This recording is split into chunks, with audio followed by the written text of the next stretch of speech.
diajak lagi oleh anak-anaknya untuk pergi ke Mesir.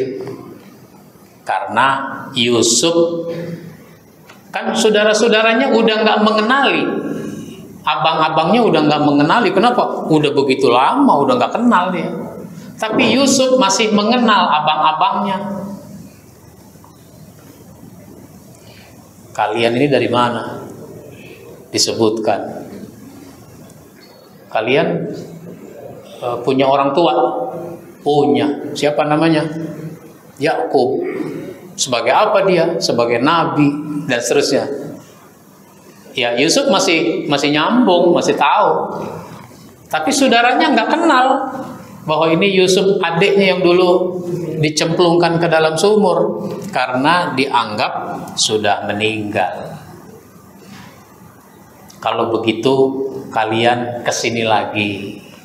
Ini kalian bawa kalau bahasa sekarang apa? Sembako nih, bawa pulang sembako. Nanti kalian balik lagi, ajak ayahmu kemari. Begitu. Yang keenam yang kita bahas hari ini, nanti kita sambung lagi pada pertemuan berikutnya. Nabi Yakub itu mengajarkan takdir Allah. Allah Subhanahu wa ta'ala menentukan segala sesuatu. Karenanya sangat penting bagi kita mempercayai apa yang ditentukan Allah itu. Kita tidak tahu apa yang bakal terjadi.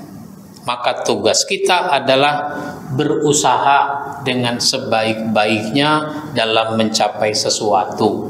Sesudah usaha, tawakal kepada Allah, berserah diri kepada Allah. Karena keputusan ada di tangan Allah.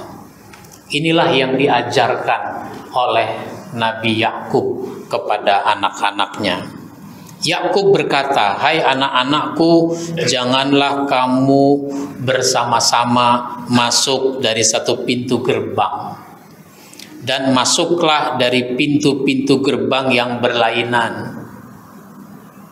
Disuruh usaha, kamu tuh masuknya jangan rombongan satu-satu, tapi dari pintu yang lain, pintu utara, pintu selatan, kira-kira begitu. Namun demikian, aku tidak dapat melepaskan kamu barang sedikit pun dari takdir Allah. Keputusan menetapkan sesuatu hanyalah hak Allah. Jangan orang curiga, maka kamu ini masuknya dari banyak arah. Kepadanyalah aku bertawakal, dan hendaklah kepadanya saja orang-orang yang bertawakal berserah diri. Jadi bertawakal, berserah diri kepada Allah.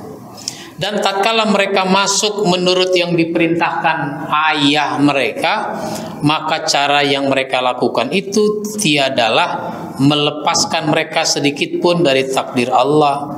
Akan tetapi hanya suatu keinginan pada diri Yakub yang telah ditetapkannya.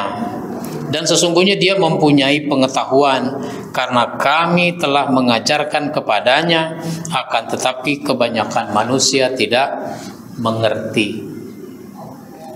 Maka sampailah anak-anaknya Nabi Yakub itu ke istana. Ternyata Yusuf itu bukan sekedar seorang menteri. Kalau bahasa sekarang, Yusuf itu jadi perdana menteri yang mengurus banyak hal. Dia diberi kekuasaan yang besar oleh Raja Al-Aziz, sehingga Al-Aziz itu jadi raja, pelaksana pemerintahannya itu Yusuf. Raja Salman jadi raja, anaknya pelaksana harian dari kerajaan itu. Itulah Yusuf, punya kekuasaan yang besar sehingga apapun yang mau dia lakukan itu bisa dia lakukan. Termasuk seandainya abang-abangnya ini mau dia bunuh sebagai bentuk balas dendam, itu bisa dia lakukan. Tapi itu tidak dilakukannya. Yusuf malah berkata, tidak ada dendam, yang ada adalah ampunan. Nanti kita akan cerita soal Nabi Yusuf alaihissalam itu.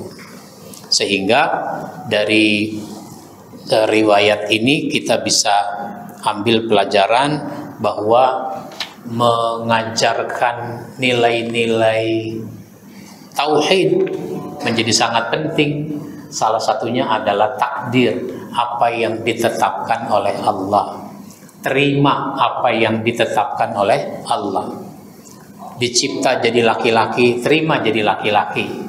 Menjadi anak dari seorang bapak dan ibu, terima jadi anak dari seorang bapak dan ibu. Jangan suka ngomong apa? Coba gue jadi perempuan, ngomongnya sama perempuan lagi. Lu mah enak jadi perempuan, gue laki-laki. Coba gue jadi anaknya bapak itu. Nggak boleh ngomong begitu. Ini takdir yang sudah ditetapkan oleh Allah, sehingga orang harus menerimanya. Insya Allah nanti kita sambung pada pertemuan berikutnya. Kita akhiri dengan baca hamdalah. Alhamdulillahirabbil alamin. Wassalamualaikum warahmatullahi wabarakatuh.